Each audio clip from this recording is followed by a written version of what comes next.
Nobody in the Fraser family ever arrived quietly. Cars crunched across the gravel drive. Doors slammed. Dogs barked. Someone laughed too loudly before they'd even reached the front door. Every summer, the entire family descended on Willowbank House, the old stone farmhouse where birthdays, anniversaries, and arguments all happened with equal enthusiasm. This year was meant to be different. Emily Fraser had promised herself one thing. She would survive the weekend without becoming involved in anybody else's drama. At 32, she'd built a life carefully insulated from chaos.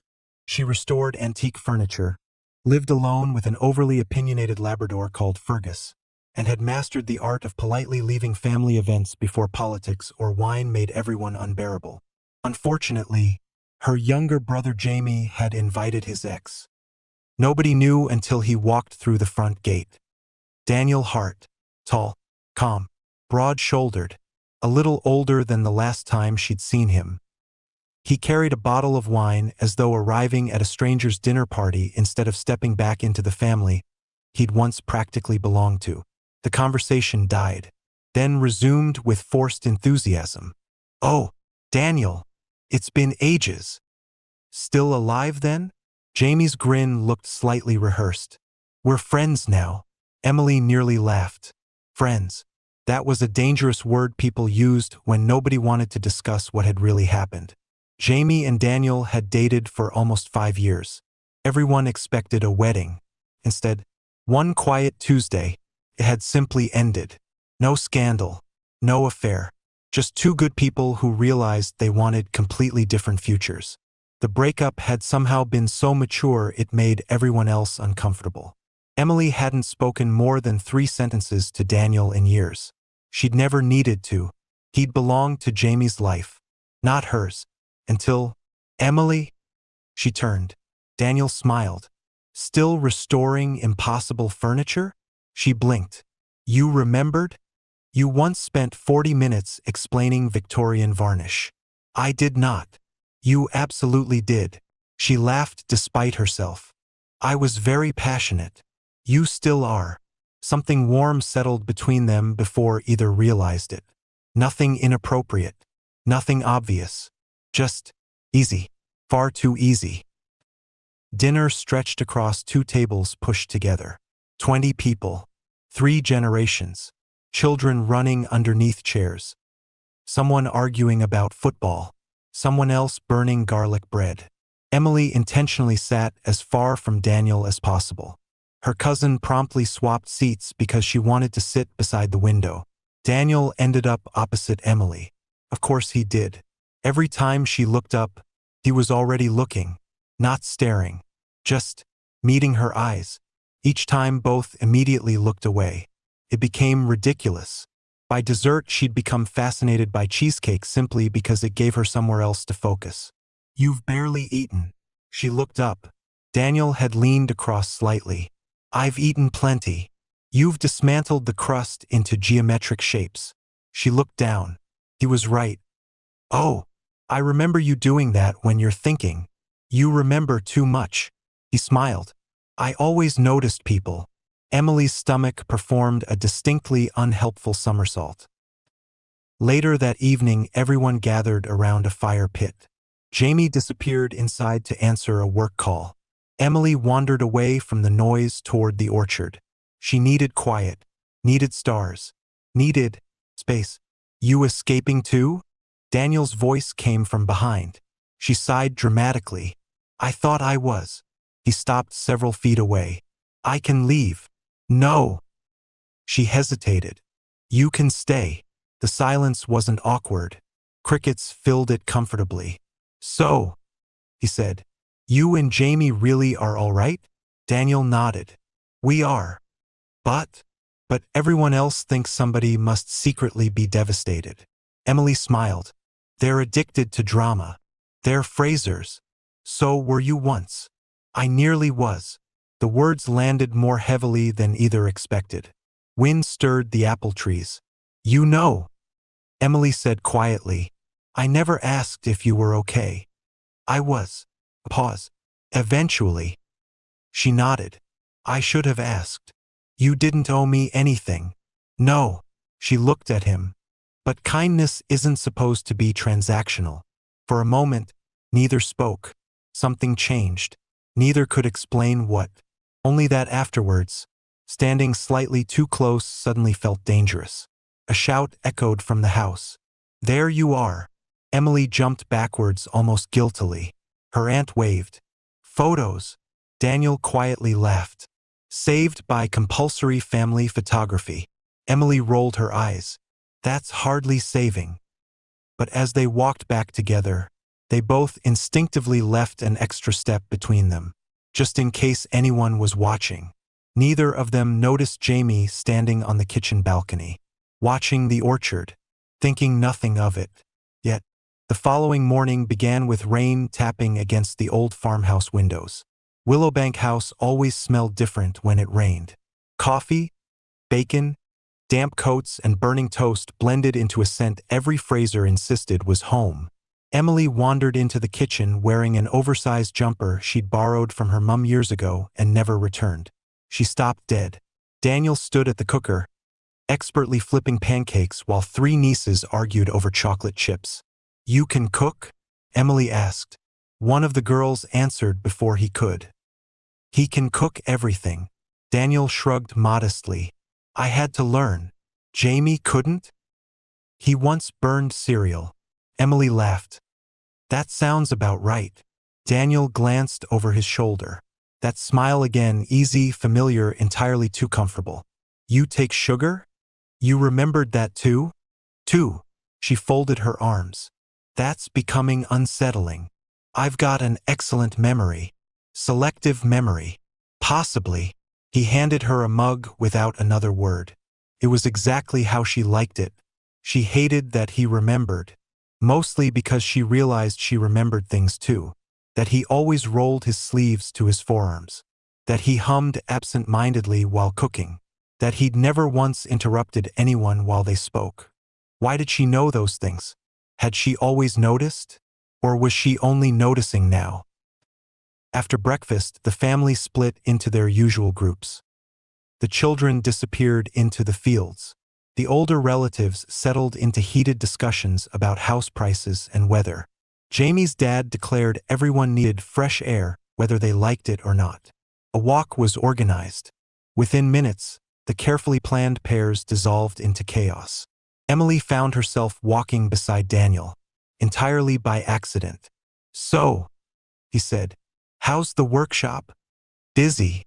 Still rescuing furniture everyone else would throw away. They deserve another chance." He looked sideways at her. "You've always believed that." She smiled faintly. "I suppose I have. What about you?" He kicked a stone along the muddy path. "I'm thinking about moving. Away. Maybe." She didn't expect the disappointment that flickered through her chest. "Oh, nothing decided." She nodded. "Right."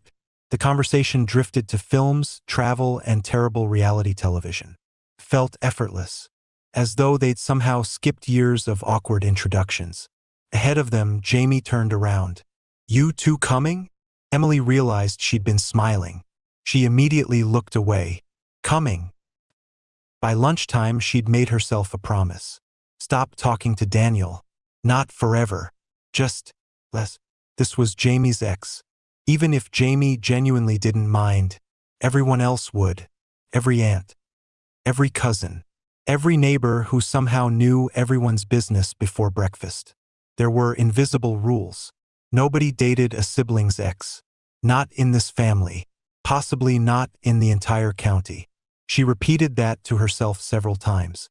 Then Daniel asked if she wanted to help carry chairs into the garden. "Of course," she said. "Idiot." Setting up for the evening barbecue took almost an hour. They worked alongside one another in companionable silence. Eventually Daniel spoke. "Can I ask you something?" Emily looked up. "Depends. Were you avoiding me yesterday?" Her cheeks warmed instantly.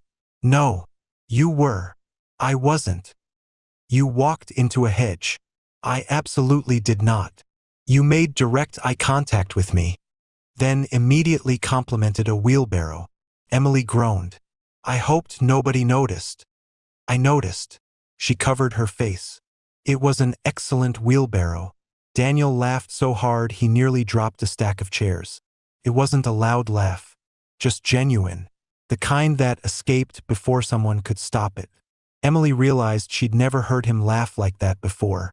Not when he'd been with Jamie. She wondered why, then immediately hated herself for wondering. That evening the barbecue was in full swing.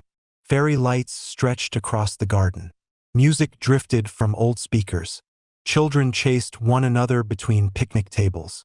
Emily stood near the drinks table when her cousin Sophie wandered over.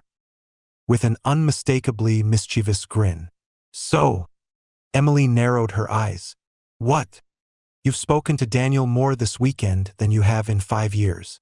Emily nearly inhaled lemonade. "We've just talked." Don't me. I'm not saying anything." "You absolutely are." Sophie leaned closer. "I'm just saying, I've never seen you laugh that much." Emily opened her mouth. Nothing came out, because Sophie wasn't entirely wrong. Across the garden, Daniel looked up. Their eyes met. For barely a second. Both looked away immediately. Sophie noticed. Emily could tell. She said nothing, which somehow felt much worse. Later, after everyone had gone inside for dessert, Emily slipped out onto the old stone patio. The rain had stopped. Everything smelled fresh. She heard footsteps behind her. She didn't need to turn around. "You escaping again?" Daniel asked. "I'm beginning to think it's becoming a habit." He leaned against the garden wall beside her. Neither spoke. The silence settled comfortably between them. Then, almost without thinking, they both reached for the same forgotten blanket lying across a chair. Their hands brushed. Neither pulled away straight away. It lasted only a heartbeat. Long enough for both of them to feel it. Long enough to know it hadn't been imagined. Emily stepped back first. "We should probably go back." "We probably should." Neither of them moved. From the kitchen window, hidden behind the lace curtains, someone happened to glance outside. Only for a moment. Only long enough to see two figures standing much closer together than they probably should have been. Then the curtain fell closed again.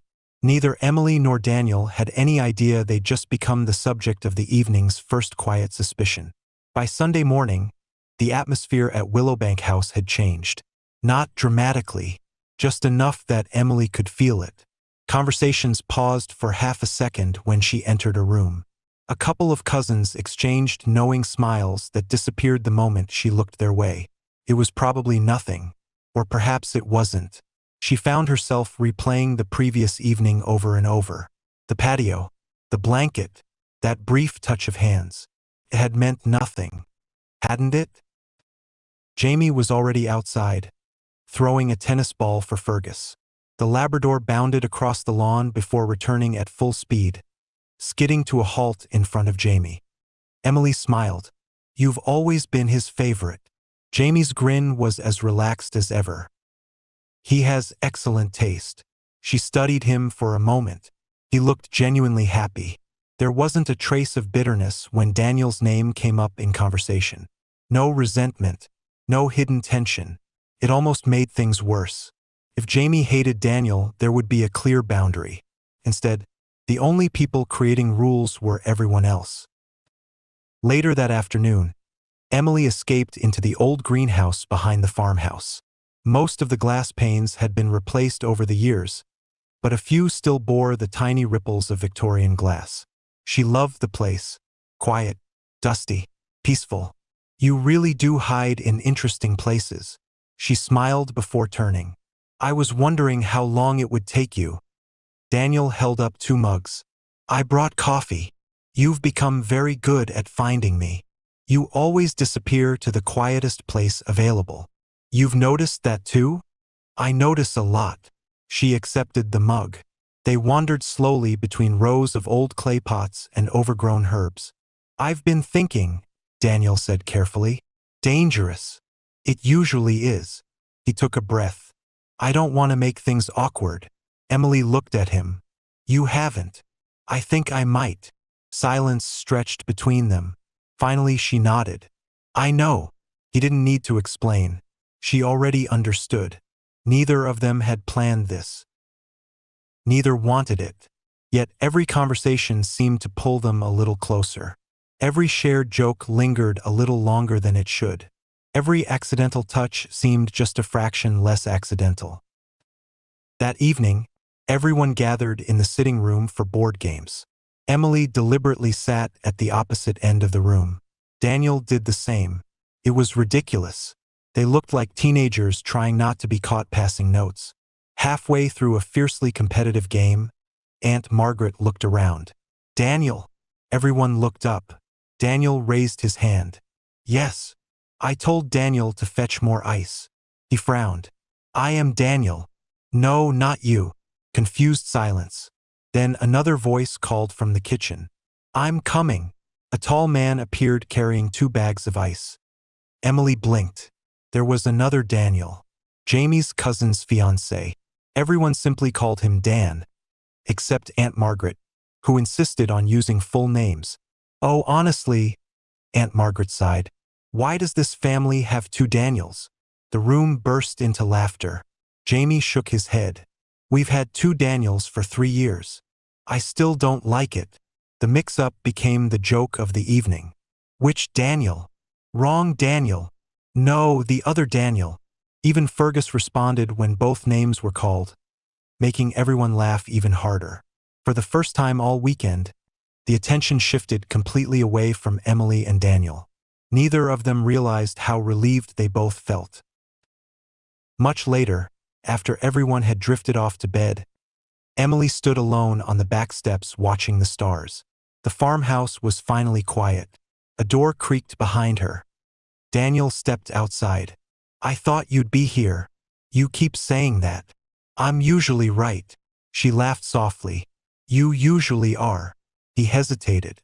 "I've spent 2 days trying to convince myself this is just because we're seeing each other differently after so many years.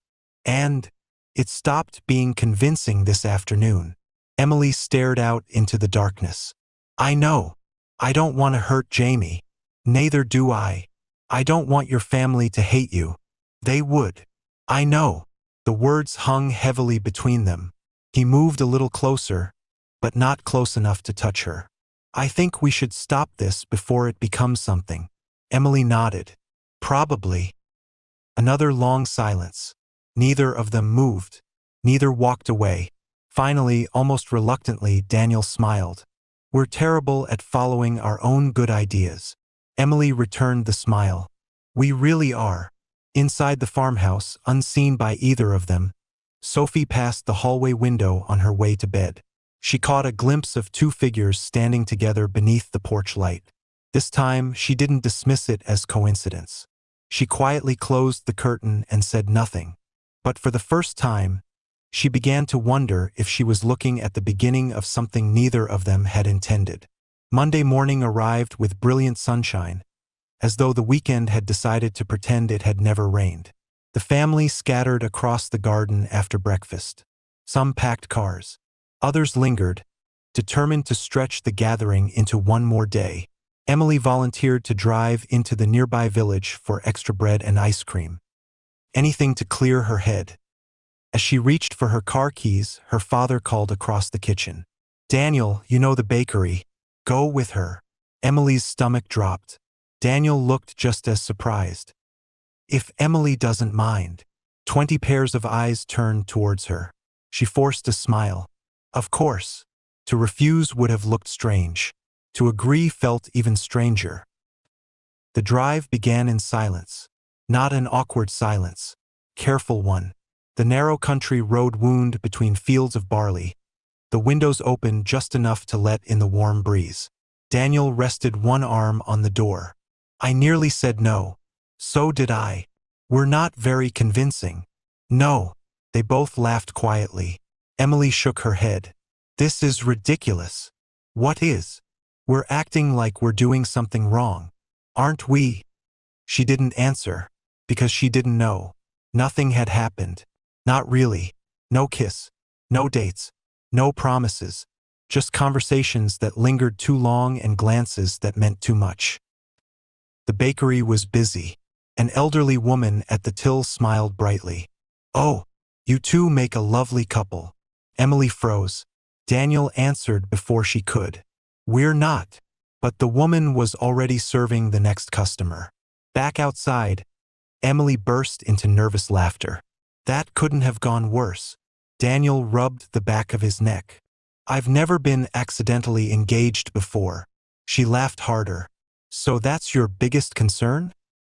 "I thought we'd at least have managed coffee before the rumors." The laughter faded.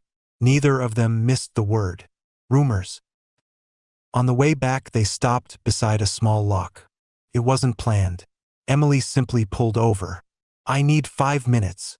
Daniel nodded. "So do I." The water was perfectly still. Dragonflies skimmed across its surface. For a while, they simply stood side by side. "I keep trying to find a reason this feels wrong," Daniel said quietly. Emily looked down at the water. "And the only reason I can find," he paused, "is everyone else's opinion." She swallowed. "That matters." "It does." "But does it matter more than whether we're happy?" She couldn't answer, because she'd started asking herself exactly the same question. Back at the farmhouse, the family had already begun setting lunch on the patio. As Emily carried bags inside, Sophie intercepted her. "Can I borrow you for a minute?" Emily followed her into the pantry. Sophie folded her arms. "So," Emily sighed, "there's that word again. I'm going to ask one question." Emily waited. "Are you falling for him?" The words landed like a stone. Emily opened her mouth, closed it again. "I don't know." It was the most honest answer she could give. Sophie studied her for several seconds, then smiled sadly. "I think you do." Before Emily could respond, Sophie squeezed her arm. "I'm not judging you." "You should." "I'm not." Emily frowned. "Then why ask?" "Because if this becomes real." Sophie glanced towards the kitchen. "You'll need at least one person in your corner." Emily felt her eyes sting unexpectedly. She hadn't realized how badly she'd needed someone to say that. That evening, people began saying their goodbyes. Cars were loaded. Children hugged cousins they wouldn't see until Christmas. The weekend was ending. Daniel carried his overnight bag to his car. Emily watched from the porch. He looked up. Their eyes met. Neither smiled. It suddenly felt much harder than either had expected. Jamie wandered over, completely oblivious. "Mate, don't leave it so long next time." Daniel nodded. "I won't." Jamie clapped him on the shoulder. "Same pub at Christmas?" "Definitely." Emily watched the exchange with mixed emotions. There was genuine affection between them. No bitterness. No anger. Just history. Daniel opened his car door, then hesitated. He looked towards Emily one last time. Only for a second. Only long enough to quietly say, "Take care." "You too." He drove away. Emily remained standing on the porch long after his car disappeared around the bend. For the first time in years, Willowbank House felt strangely empty. And she had the unsettling feeling that the hardest part of the story hadn't happened yet. 3 weeks passed. Emily threw herself into work. An oak writing desk from the 1920s sat in the middle of her workshop, waiting patiently while she sanded the same drawer for the 4th time. Her concentration was terrible. Every song on the radio reminded her of Willowbank House. Every cup of coffee reminded her of the farmhouse kitchen. Every time her phone vibrated, she caught herself hoping. She hated that. On a damp Thursday evening, her phone lit up. "Daniel Hart, I hope this isn't inappropriate." Emily stared at the screen. He'd had her number for years. It had only ever been used for Christmas messages or organizing family gatherings. She typed 3 different replies before settling on one. "Depends what you're about to say." 3 dots appeared, disappeared, appeared again. "I found an antique sideboard in a charity shop. I remembered you saying people throw away beautiful things too easily." Emily smiled before she realized she was smiling. "Send me a photo." A moment later, it arrived.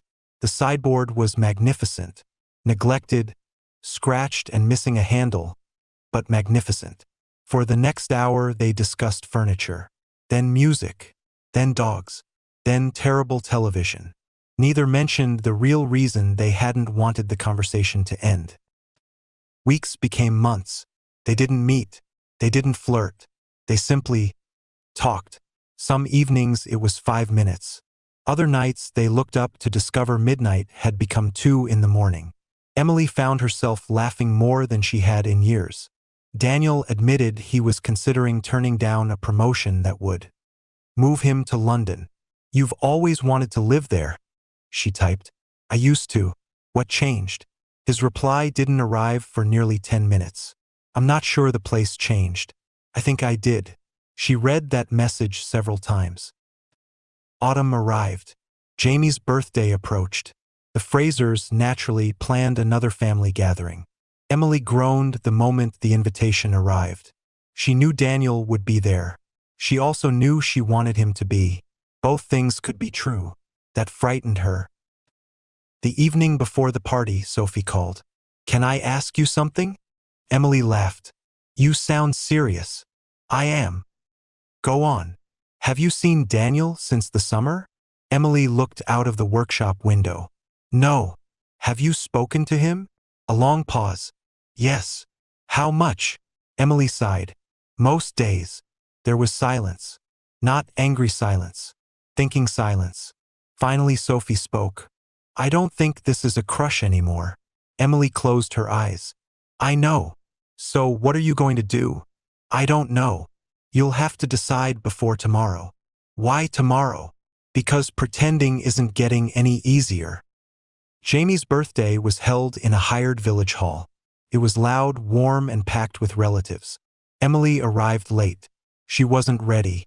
She spotted Daniel almost immediately.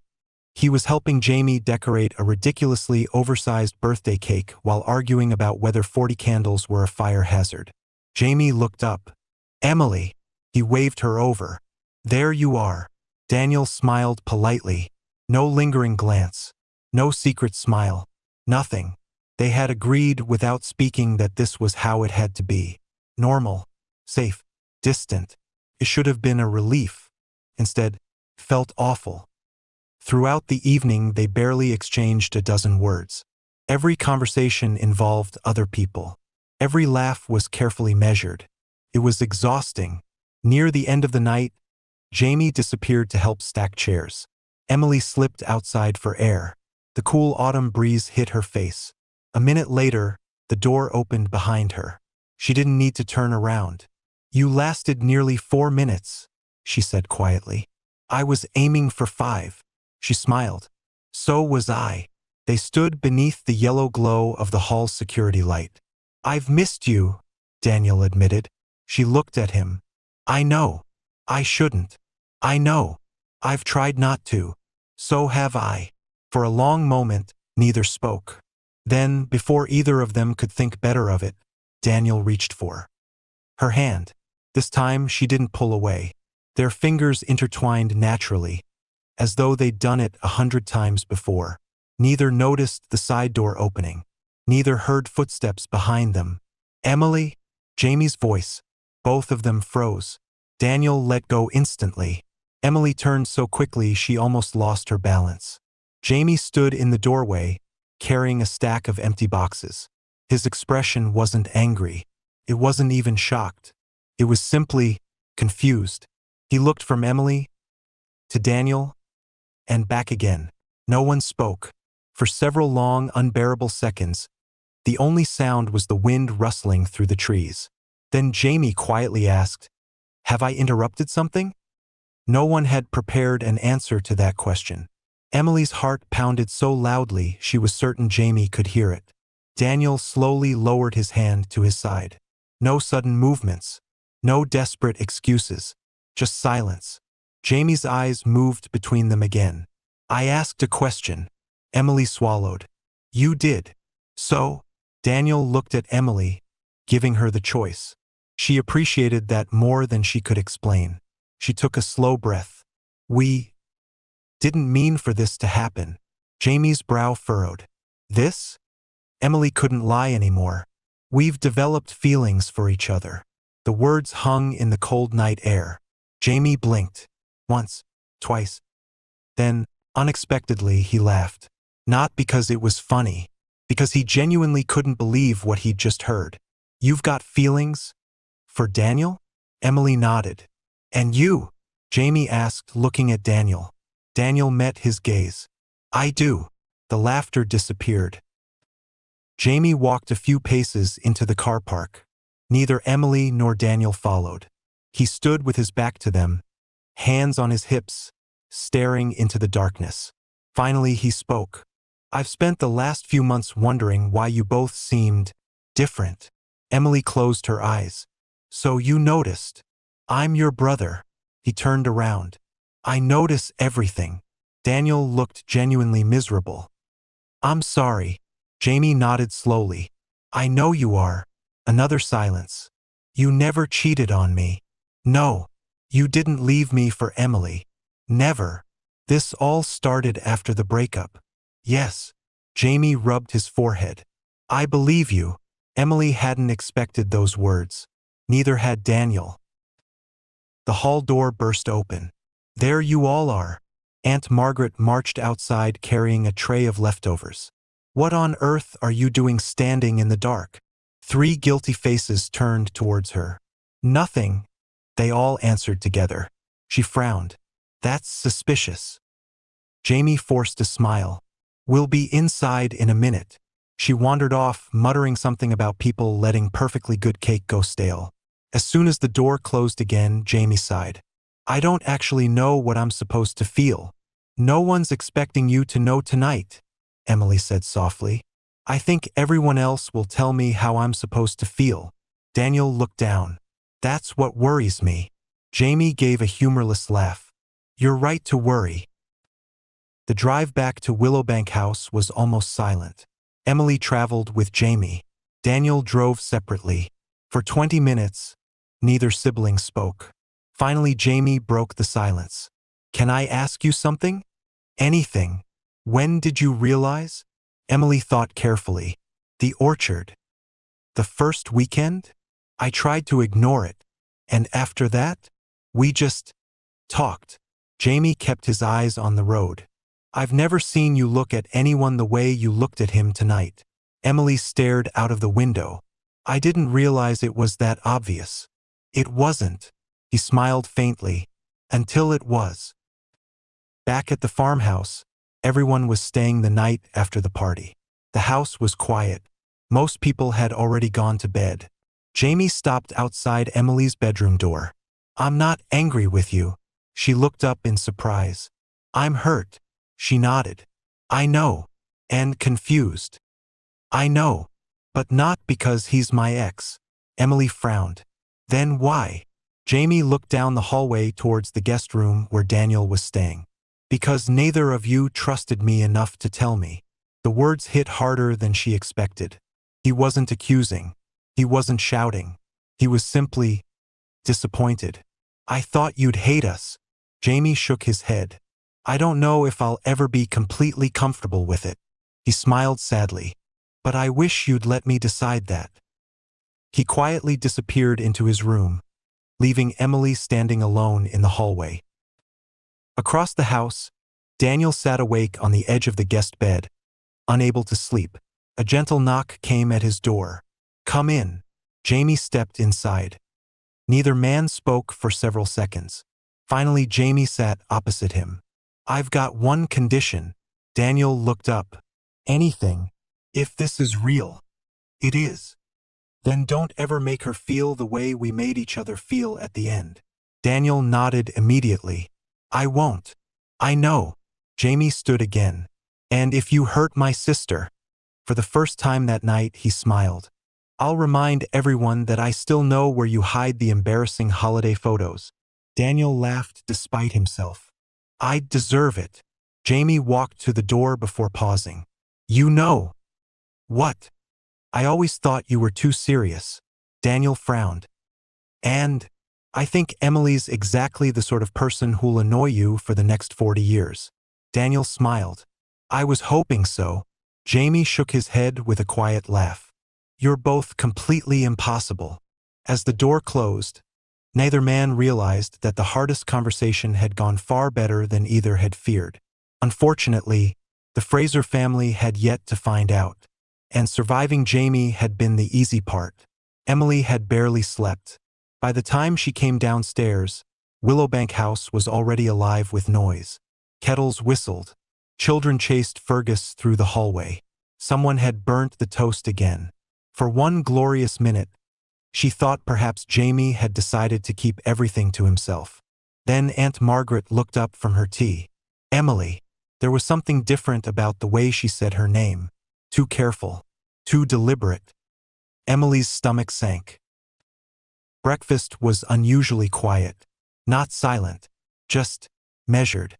People seemed to be waiting for someone else to say something first. It was Jamie's father who finally broke.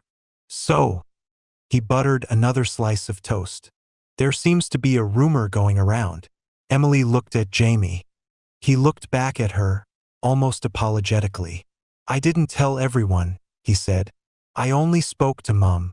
His mother immediately defended herself. I only told your father. Aunt Margaret coughed. I may have overheard. Sophie closed her eyes. Oh no, Jamie's father sighed. And once Margaret knows. I do not gossip. The entire table turned to look at her. She folded her arms. I relay important family developments. Even Jamie laughed. The tension eased for about 3 seconds. Then Emily's mother quietly asked, Is it true? The room fell still.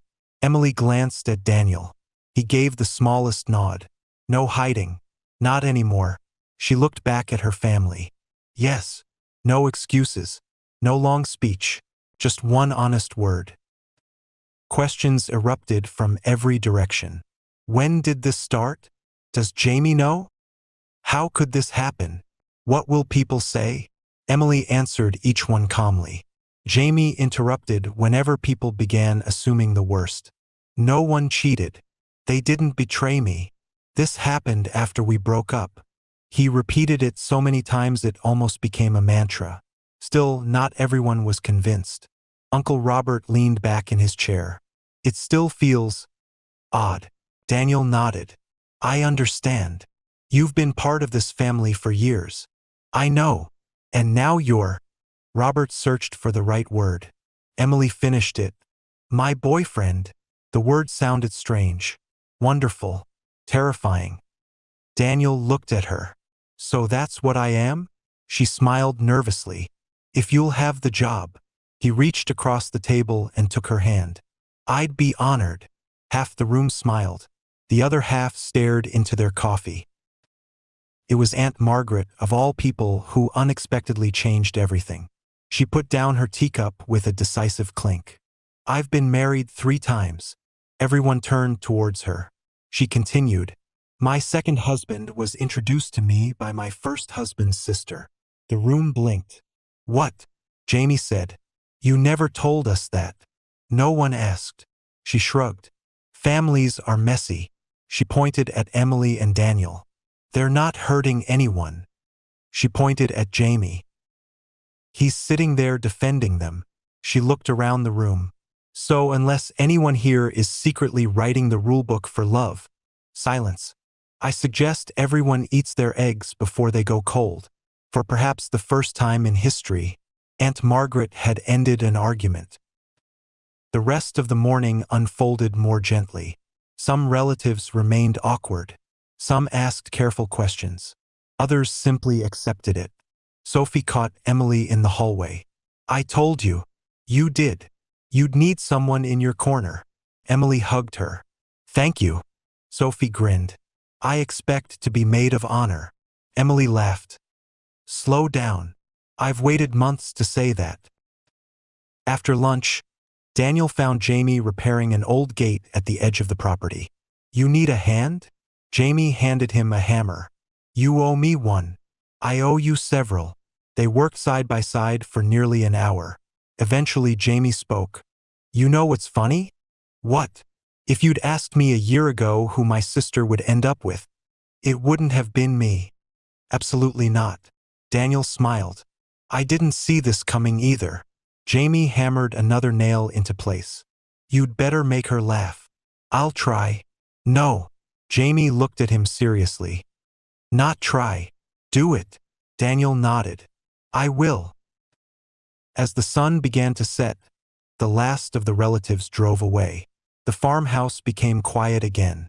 Emily and Daniel stood together on the old orchard path where everything had first begun. It feels strange, Emily admitted. We're not hiding anymore. No. Worse. Daniel looked at her. Better. She smiled. I think so too.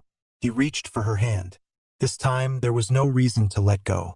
Behind them, Jamie stepped onto the porch carrying 2 mugs of coffee. He watched them for a moment, then smiled to himself. Oi! They turned. You too. Daniel looked worried. Yes. Jamie held up the mugs. If you're going to stand around looking ridiculously happy, he grinned. You can at least help me drink these before Aunt Margaret starts planning your wedding. Emily burst into laughter. Daniel joined her. Together, they walked back towards the farmhouse. Not because every problem had disappeared, but because the people who mattered had chosen honesty over fear. For the first time since that summer gathering, the future no longer felt like something they had to hide from. It finally felt like something they could build together. By the first week of November, frost coated the fields around Willowbank House, and the local cafe had replaced iced drinks with mugs of hot chocolate piled embarrassingly high with marshmallows. Emily had underestimated one thing. Her family had accepted the relationship. The village hadn't. She first realized it while standing in the queue at McLaren's bakery. The conversation behind her stopped the moment she turned around. 2 women smiled politely. Far too politely. Outside, Sophie caught up with her carrying a paper bag of pastries. You noticed. Emily sighed. I'm guessing I wasn't imagining it. No. They know. They know. Emily looked towards the high street. How? Sophie laughed. You've met Aunt Margaret. Emily groaned. Of course. It wasn't cruel. Not exactly. It was curiosity dressed as concern. People lowered their voices as she walked past. Some asked careful questions.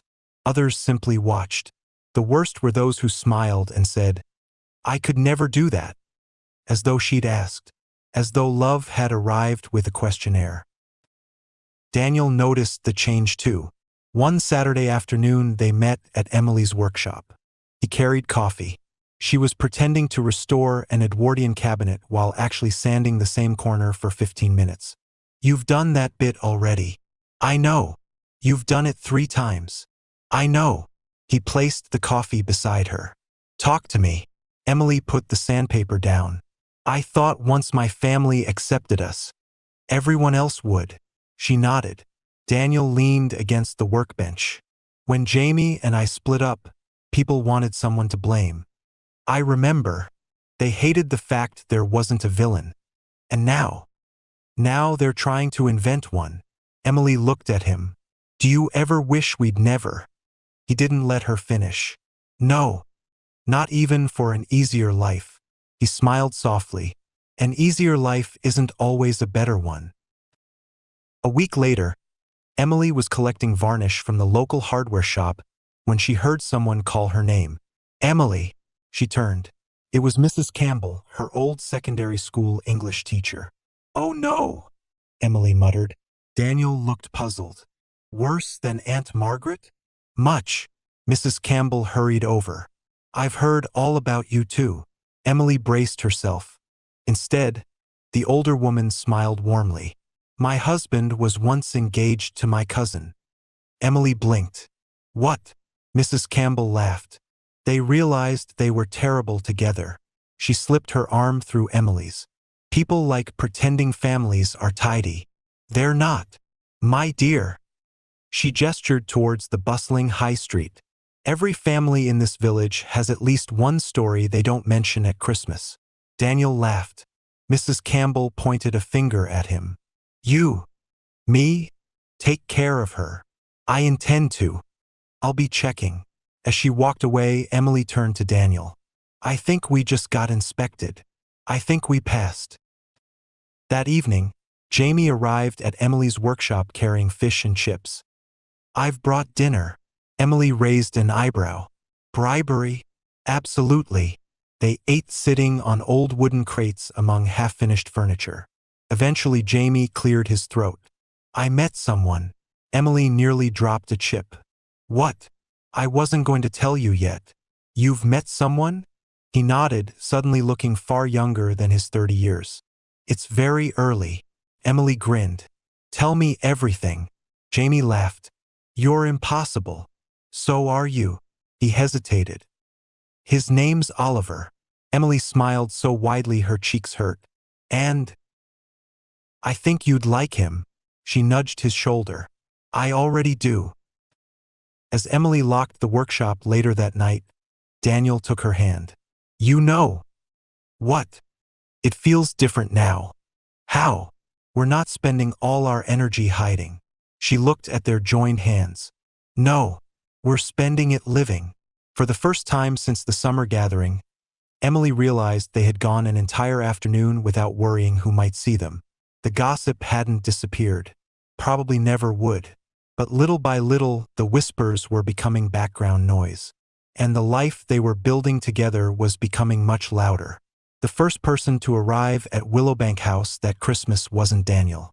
It was Jamie.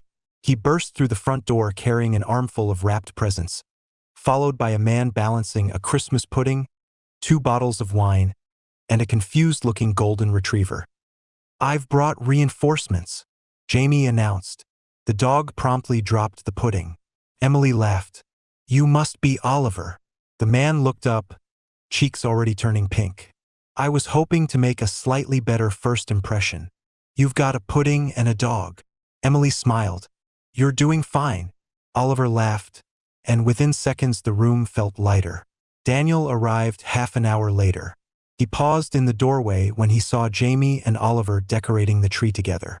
Jamie caught his eye. For the briefest moment, the old awkwardness threatened to return. Then Jamie grinned. You're late. Daniel held up a tin of homemade shortbread. I came bearing gifts. You may enter. Emily watched the exchange from the kitchen. Her mother quietly joined her. You were worried about today. I was. And now? Emily looked into the living room. Jamie and Daniel were debating the correct way to untangle Christmas lights while Oliver appeared to be losing the argument with the golden retriever over a length of tinsel. I think. Emily smiled. We're going to be all right. By lunchtime, Willowbank House was overflowing. Aunts, uncles, cousins, children, and, inevitably, Aunt Margaret. She swept into the dining room wearing a bright red coat that could probably be seen from space. Merry Christmas! Everyone chorused their greetings. She looked around the room. My goodness! What? We've somehow acquired another handsome man. Oliver politely raised a hand. Hello! She nodded approvingly. Excellent. Then, without missing a beat, she called across the room. Daniel, come and help me with these chairs. 2 voices answered. Coming. Both Daniels stood up. The room erupted with laughter. Not you. Aunt Margaret pointed. The other Daniel. Cousin Daniel pointed at himself. Me? No. She threw her hands into the air. Oh, for heaven's sake. Even Aunt Margaret started laughing. Emily caught Daniel's eye across the room. This is never going to end, she whispered. I sincerely hope not. After dinner, Jamie disappeared outside to split logs for the fire. Daniel followed him. You need a hand? I was hoping you'd ask. The crisp winter air bit at their faces as they worked.